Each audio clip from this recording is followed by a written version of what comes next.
Picture this: a grand ballroom filled with 200 elegant guests, crystal chandeliers casting warm light over white roses and gold accents, and the sound of a mother's hand connecting with her daughter's face so hard that a diamond earring goes flying across marble floors. This isn't a scene from a dramatic movie. This is what happened at my sister's wedding when I refused to hand over the keys to my $2 million penthouse as an impromptu wedding gift. My name is Madison Hayes, and at 32 years old, I thought I'd finally built something that couldn't be taken away from me. I was wrong, not because they succeeded in taking it, but because I never imagined my own family would try to publicly ambush me into surrendering everything I'd worked for. What started as what should have been a beautiful celebration of my sisters, love turned into a viral nightmare that would expose years of family dysfunction to the entire world. But here's what nobody in that ballroom expected. When the CEO of one of the city's largest investment firms walked through those doors an hour after the slap heard around the internet, my mother's scream could be heard 3 floors up. The man who entered wasn't just any CEO. He controlled 40% of my father's company. And he had something very specific to say about what he'd just witnessed on a live stream. If you've ever been the responsible one, the family ATM, the one who's expected to sacrifice for everyone else's happiness, this story is for you. Before we dive in, hit that subscribe button if you believe in standing your ground, and drop your location in the comments. I love seeing how far these conversations travel. The morning of Sophia's wedding began like every family gathering, with familiar undertones of dismissal, that had been my constant companion for 32 years. I arrived at the Grandview Hotel at 8 a.m. 3 hours early, ready to help create my sister's dream day. I'd already quietly contributed $50,000 to the lavish affair, secured a coveted bridal magazine feature through my connections, and upgraded their honeymoon suite with my hotel points. None of this would be acknowledged. "Madison, finally," my mother said, eyeing my elegant navy silk dress like it was a personal insult. "Couldn't you have chosen something more feminine? You look like you're heading to a board meeting, not your sister's wedding." It was the same refrain I'd heard my entire life, a constant reminder that my professional success and sophisticated style were somehow character flaws rather than achievements. For decades, I'd been cast as the too ambitious, too independent, and too masculine daughter, while Sophia embodied everything our parents wanted: sweet, traditional, the perfect princess. Even my father's request for help came wrapped in criticism. "Madison, check the seating arrangements, but don't reorganize everything like you always do." The seating chart was a disaster. Divorced couples placed together, business rivals at the same table. But pointing this out would only confirm their view of me as difficult. What they didn't know, what I deliberately kept from them, was the true extent of my success. I wasn't just doing okay in the city. I was vice president of development at Hayes Capital, leading our entire Asia-Pacific expansion. This achievement, the result of 80-hour weeks, red-eye flights, and deals that made the Financial Times, would only reinforce their narrative that I was too career-focused, too much like the son they never had. The passive-aggressive comments flowed like champagne. "Family comes first, Madison," Dad remarked while I fixed a crooked centerpiece. "You'll understand when you have your own family, if you ever settle down."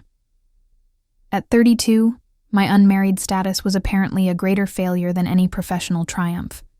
Relatives whispered their rehearsed lines. Still no ring on Madison's finger. All that time in the city, you'd think she'd have met someone, later. Aunt Sally chirped, "How's that little apartment of yours?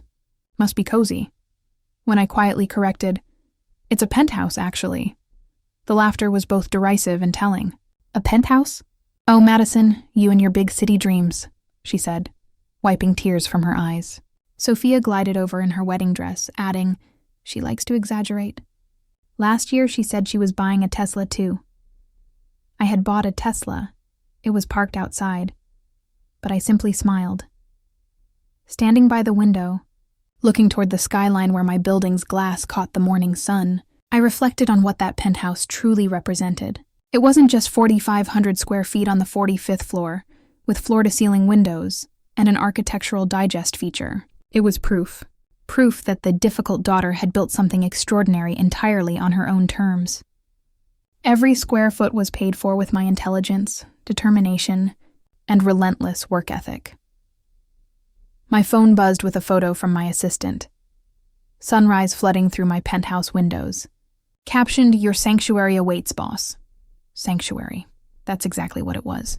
The one place where I wasn't the disappointing daughter or overshadowed sister, but simply Madison Hayes, architect of her own success. As I watched my mother glow with pride while listing Sophia's achievements to guests, never once mentioning my name despite my substantial contributions, I made a decision. Even for the promise of family peace, I wouldn't surrender my sanctuary. Not anymore. The beautiful facade of family celebration began to crack when I overheard what I was never meant to hear. While adjusting a centerpiece, my father's voice drifted over, lowered but not low enough. After the toast, we'll make the announcement about the penthouse. My blood chilled as my mother's reply confirmed my worst suspicions. Are you sure Madison will agree? Dad's confident response revealed the calculated nature of their plan. She won't have a choice. Not in front of everyone. She's too proud to make a scene at her sister's wedding. This wasn't spontaneous generosity. It was a meticulously planned ambush designed to corner me through public pressure and familial obligation. The casual cruelty of my mother's follow-up comment knocked the breath from my lungs. Besides, what does she need a penthouse for? It's not like she has a family to fill it. In that moment, years of dismissal and diminishment crystallized into painful clarity. I wasn't going to play their game. As I stood there processing their betrayal, memories flooded back of every achievement they'd minimized, every success they'd dismissed.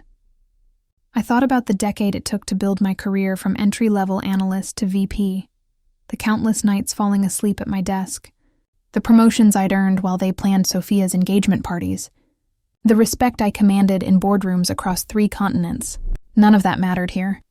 To them, I remained simply Madison, too masculine, too career-focused, too difficult. The penthouse they were so casually planning to redistribute wasn't just property. It was the physical manifestation of my independence. If I surrendered it now, handed over the keys like some party favor, what would that make me? The perpetual backup plan, the family ATM who existed solely to supplement their golden child's happiness. I'd be confirming every diminishing belief they held about my place in this family. My phone screen illuminated with another message from my assistant, this time a virtual tour link of my home with the caption, "In case you need a reminder of what you've built." The irony was profound. Here I stood, surrounded by people who refused to believe in my success, while my actual achievements towered above the city skyline. That space represented more than luxury. It was proof that I didn't need their approval, their money, or their connections to build something extraordinary. Around me, the wedding preparations continued with practiced efficiency. Mom basked in compliments about our Sophia, while listing her teaching degree, charity work, and perfect engagement. The word daughter was always singular in their conversations, as if I didn't exist. I was the family ghost, materializing only when something was needed. Money for the wedding, connections for magazine features, hotel points for upgrades. I considered the legal protections Marcus had insisted on when my penthouse transferred from corporate property to personal ownership. Clause 15.3, protection against third-party interference, especially coercion from family members. At the time, it seemed paranoid. Now it felt like a lifeline. Marcus had seen too many successful women, pressured into sacrificing their assets to entitled family members who felt ownership over their achievements. The calculation behind their plan became clearer as I watched the room fill with guests. My boss's wife at table 12, 3 major clients at table 8, my entire professional network scattered throughout the ballroom. They'd chosen their moment carefully. Maximum social pressure, minimum escape routes. The public announcement would make refusal seem monstrous. The family setting would make resistance appear selfish. But they'd made one crucial miscalculation. They assumed I'd prioritize their comfort over my dignity, their approval over my autonomy. They assumed the little girl who'd spent 32 years seeking their validation would continue to sacrifice herself on the altar of family first. As I straightened my shoulders and prepared for what was coming, I realized they were about to discover just how wrong they were. The moment of truth arrived with the delicate sound of crystal against crystal. My father rose, tapping his champagne glass with a spoon, and the entire ballroom shifted its attention to him. The band fell silent. Conversations died, and 200 pairs of eyes focused on the head table. Before we continue celebrating, he boomed into the microphone, Carol and I want to give Sophia and Brian something special. My stomach plummeted as their ambush began to unfold exactly as planned. As you all know, family means everything to us, Dad continued, beaming at the crowd with practiced charm, and there's nothing we wouldn't do for our children's happiness. The word children's was plural, but his gaze remained locked on Sophia. Then came the moment that would change everything. That's why we're thrilled to announce that Madison has graciously agreed to give Sophia her city penthouse as a wedding gift. The ballroom erupted in applause. Guests rose to their feet, cameras lifted, and the energy was electric. Sophia pressed her hands to her chest in practiced surprise, though the subtle smile playing at her lips betrayed her knowledge of the plan. Brian wrapped his arm around her, grinning widely, while the photographer captured every moment of this beautiful gesture. Every eye in the room turned to me, waiting for my gracious acceptance speech. I felt the weight of their expectations, the social pressure designed to force my compliance. "Madison, come up here," Dad called, orchestrating the public spectacle with masterful manipulation. I could see my professional network scattered throughout the room, colleagues, clients, industry leaders, all watching, all expecting me to play the role of the generous sister. I set down my champagne glass and rose slowly, the room falling silent in anticipation. "I'm sorry, what?" My voice carried clearly without amplification, cutting through the expectant hush. Dad's confident smile faltered slightly. "Your penthouse, sweetheart. For Sophia and Brian." "This wasn't discussed with me," I stated, maintaining professional composure despite the chaos in my chest. Whispers rippled through the crowd as the perfect family moment began to crack. Dad's face hardened as he realized I wasn't following the script. "Don't be selfish on your sister's day," he snapped into the microphone, ensuring his accusation reached every corner of the ballroom. "Dad, this is inappropriate. We can discuss this privately," I replied, still hoping to salvage some dignity from the situation. But Mom had already seized the microphone. "There's nothing to discuss. It's a wedding gift from the family." The word family was weaponized, designed to shame me into compliance. "It's my property," I said simply. "And I haven't agreed to anything." The whispers grew louder, fragments reaching me like arrows. How could she? On her sister's wedding day. So selfish. The crowd was turning, exactly as my parents had calculated. Sophia's performance was Oscar-worthy, her eyes welling with perfectly timed tears. "Madison, I thought you'd want me to be happy." The manipulation was textbook. Frame my refusal as a rejection of her happiness, rather than protection of my property. "Your happiness doesn't require my home."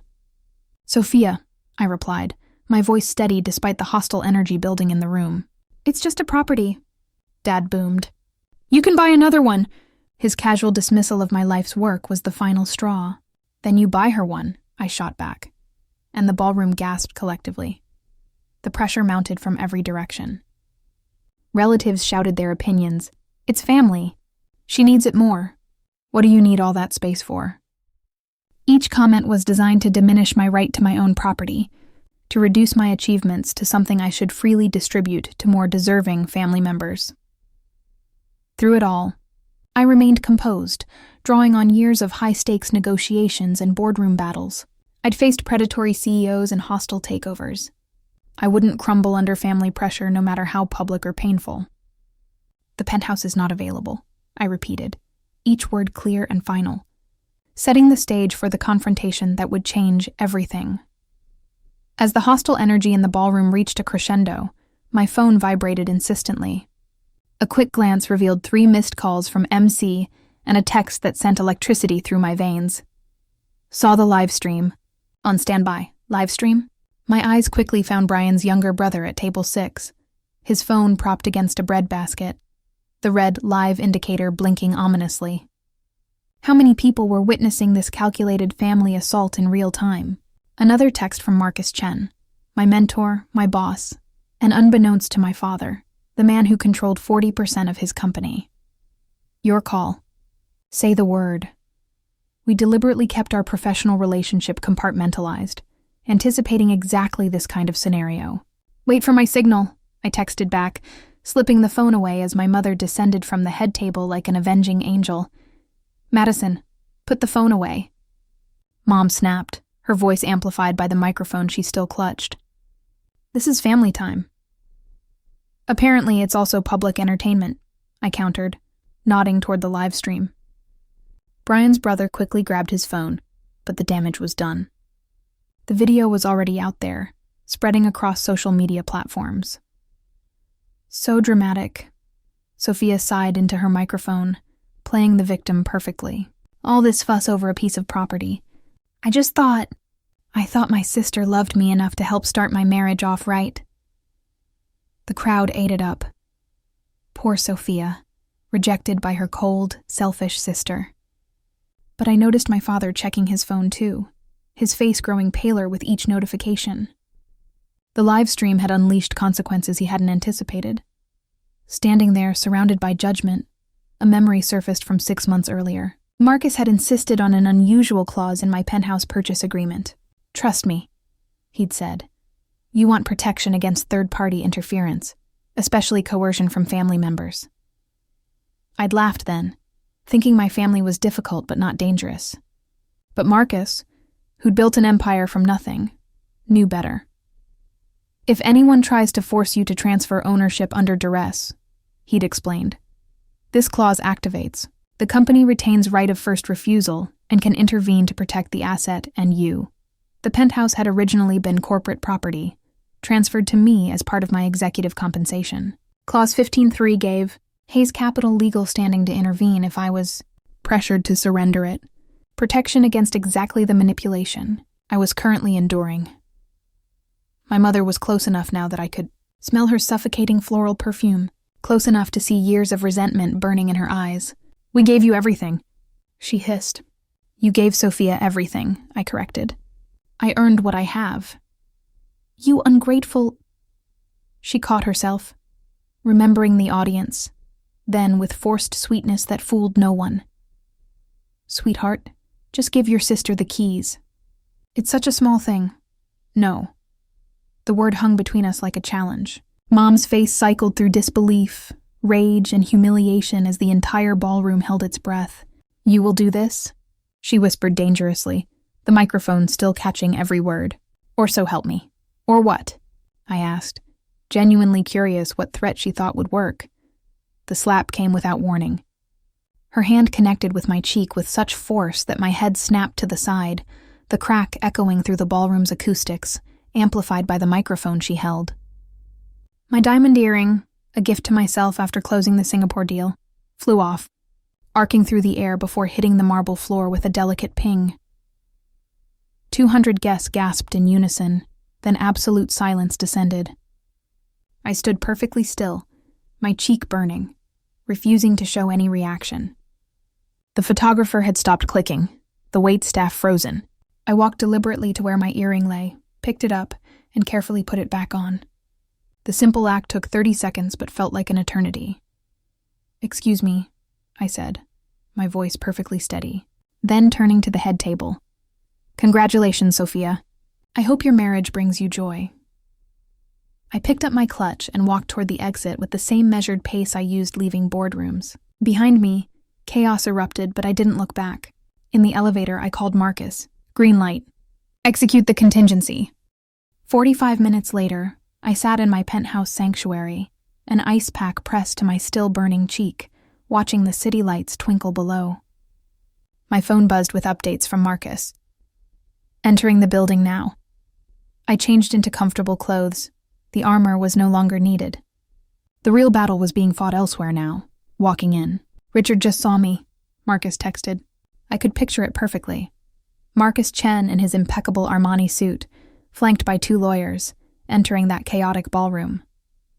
The same Marcus Chen whose name graced Forbes covers. The same man my father had been desperately trying to meet for months, having no idea this powerful CEO was his daughter's mentor and his own silent business partner, His face just went white. "Your mother is screaming," came the next update. My phone rang, an unknown number. "You need to see this," Brian's brother whispered frantically. "Your dad looks like he's about to pass out. This Chinese guy in a suit just said your name and something about partnership agreements. Your mom literally screamed when she saw him." "Who is this guy?" "Someone who believes in protecting his investments," I replied calmly before hanging up. The phone rang again, this time Marcus. "You're on speaker," he announced, his voice carrying that CEO authority that made board members squirm. "I'm here with your parents and their guests." I could hear the ballroom's stunned silence in the background. "Richard," Marcus continued, his voice cutting through the tension, "I need to clarify something for everyone present. Madison Hayes is not just some employee at my company. She's our vice president of development, managing our entire Asia-Pacific expansion." Collective gasps echoed through the phone. "That's impossible," my father protested weakly. Marcus systematically dismantled their illusions. The Singapore deal that netted us $40 million? Madison led that. The Tokyo office, now our most profitable branch? Madison built that from the ground up. The partnership with Samsung that your company desperately wanted? Madison negotiated every detail. "You're lying!" Mom shrieked desperately. "Mrs. Hayes," Marcus responded with steel in his voice, "your daughter is one of the most valuable executives in this city. The penthouse you tried to take was part of her executive compensation package, a package that includes protections against exactly what happened here tonight." I could hear papers rustling as he laid out documents on the head table. "Furthermore," Marcus continued, "as someone who owns 40% of your company, Richard, I'm deeply concerned about the judgment you've displayed, publicly attempting to steal from your own daughter, allowing your wife to assault her. This raises serious questions about your leadership capabilities. You can't. This is family business." Dad sputtered. "The moment you made it public, you made it my business," Marcus replied coldly. "That live stream shows clear assault and attempted coercion. This triggers Clause 15.3 of our shareholder agreement, the one about moral turpitude and conduct unbecoming of leadership. The terms were simple and devastating. You have 48 hours to issue a public apology to Madison, acknowledging her achievements and her right to her property. Carol, the same applies to you, plus you'll stay away from Madison permanently, or I exercise my options as a major shareholder. Your expansion dies tonight. Bankruptcy follows within 6 months. This is my daughter's wedding," Mom screamed. "You're right," Marcus said smoothly. "This isn't the time or place, which is why I'm giving you 48 hours to make this right." When Sophia sobbed about her special day, Marcus replied without sympathy, "Madison isn't alone. She has the full weight of Hayes Capital behind her." As the call ended, I felt something I hadn't experienced in years: complete peace. The girl who'd spent decades seeking their approval had finally chosen herself. The consequences would ripple through their lives like an earthquake, but for the first time, I was standing on solid ground I'd built with my own hands, protected by my own strength, surrounded by people who valued what I'd achieved, rather than demanding I sacrifice it for their comfort. Outro, CTA, 250 words. The aftermath was swift and decisive. Within hours, the video had gone viral with headlines like, "Entitled Parents Demand Daughter's Penthouse at Wedding." My father's business clients began terminating contracts. 3 major accounts worth millions, gone overnight.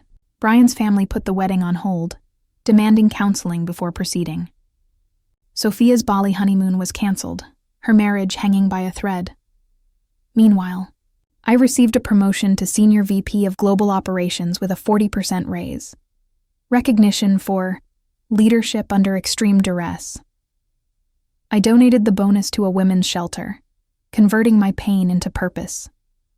My father's lawyer-crafted apology arrived exactly 47 hours later. My mother doubled down on social media, painting herself as the victim, which only solidified public opinion against her. 6 months later, Sophia's marriage had dissolved, my father's company had downsized, and I had changed the locks on my penthouse permanently. I blocked my immediate family on all platforms and built a chosen family with people who celebrated my success rather than demanding I sacrifice it. Here's what I learned.